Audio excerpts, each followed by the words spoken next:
Krishna, Radhe Radhe. My devotees and my friends, मुश्किल नहीं है कोच, अगर ठान लीजिए, बस एक बार दिल का कहा मान लीजिए। It is not difficult if you decide to do something once you accept the heart. मैं आपका GPPM गोकर्ण परम पूज्य महाराज एक छोटी सी कहानी के साथ सीखते हैं हर दिन कुछ नया। एक पिता अपने बच्चे से मिलने के लिए शहर जाते हैं, क्योंकि पिता गांव से था, उसने अपने बच्चे को शहर में पढ़ने के लिए भेजा था। तो पिताजी शहर में बच्चे के से मिलने के लिए गए, तो उसके कमरे में ज्यों ही गए तो देखा कि उस कमरे में एक लड़की बैठी है, खूबसूरत लड़की बैठी है और साथ में लड़का बैठा है। तो पिताजी ने पूछा कि ये लड़की कौन है और ये बिस्तर किसका लगा हुआ है। तो उस लड़के ने कहा कि पिताजी आप गलत शक मत करिए, ऐसे निगाहों से मत देखिए, ये लड़की मेरी दोस्त है और केवल दोस्त है, इसी कमरे में बगल के बिस्तर पर यह सोती है। पिताजी ने कहा बच्चे मैं तुम पर शक नहीं कर रहा हूँ। उसने बच्चे ने कहा कि पिताजी आप कुछ खा लीजिए। अपनी दोस्त से कहा कि 3 प्लेटें लगा दीजिए। एक पिताजी को प्लेट लगाई गई, एक उस दोस्त ने स्वयं अपने लिए लगा ली और एक लड़के के लिए लगा दी। पिताजी ने भी नाश्ता किया, उस लड़की ने भी नाश्ता किया और उस लड़के ने भी नाश्ता किया और पिताजी अपने घर चले गए। और पिताजी जब घर चले गए तो 2-4 दिन व्यतीत हुए, तो उस लड़की ने उस लड़के से कहा कि जो प्लेट में तुम्हारे पिताजी को मैंने भोजन कराया था, प्रसाद पिलाया था, खाना खिलाया था, वो प्लेट नहीं मिल रही है। शायद मुझे लगता है कि तुम्हारे पिताजी उस प्लेट को ले गए हैं। लड़का ने कहा मेरे पिताजी उस प्लेट को नहीं ले जा सकते, मेरे पिताजी चोरी थोड़ी करेंगे।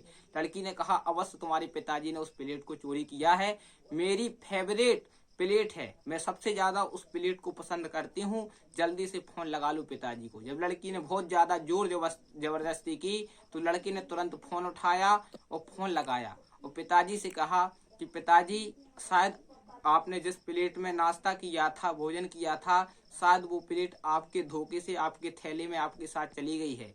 आप ऐसा मत समझना कि मैं आप पर शक कर रहा हूँ, मैं केवल आपसे पूछ रहा हूँ, आप एक बार देख लो। पिताजी ने कहा कि बच्चे उस प्लेट को जो सामने वाली तुम्हारी दोस्त वो लड़की है, उसके बिस्तर के तकिए के नीचे में उस प्लेट को रखाया था।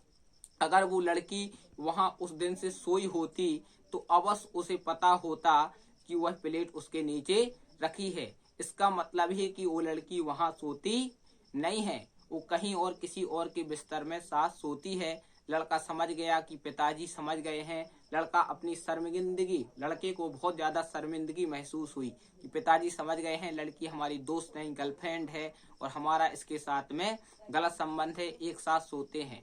याद रखिएगा कि आप पिता को कितना भी बुद्धू बनाने की कोशिश करें, पिता को कितना भी आप बदमाशी करें, लेकिन पिता से आपकी बदमाशी कभी छुप नहीं सकती। पिता क्योंकि बच्चे को देखकर बच्चे का सच समझ जाता है। माँ 9 महीने गर्भ में रखती है, लेकिन पिता पूरे जीवन भर बच्चे को दिमाग में रखता है।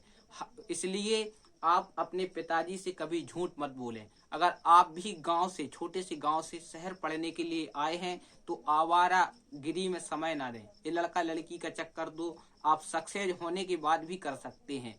इसलिए अपना समय केवल अपने लक्ष्य के लिए दें, क्योंकि कोई भी लक्ष्य साहस से बड़ा नहीं, हारा वही जो लड़ा नहीं। इसलिए अगर आप लक्ष्य के लिए, अगर शहर में पढ़ने के लिए आए हैं तो केवल पढ़ने पर ध्यान दीजिए और अपने पिता को कमजोर मत समझिए, अपने पिता को आप कभी मूर्ख मत समझिए, क्योंकि जिस पिता ने आपको जन्म दिया है वो जरूर बुद्धिमान होगा। इसी शुभकामनाओं के साथ मैं गोकर्ण परम पूज्य महाराज GPPM आपसे विदा लेता हूँ। सप्ताह में 7 बार है, 8वां बार है आपका परिवार, 8वां बार आपका ठीक रहेगा तो 7वां बार आपके सुखद रहेंगे। जिसने कहा कल समय गया टल, जिसने कहा परसों बीत गए वर्षों, जिसने कहा आज उसने किया राज। प्रेम से बोलो हरे कृष्णा, राधे राधे।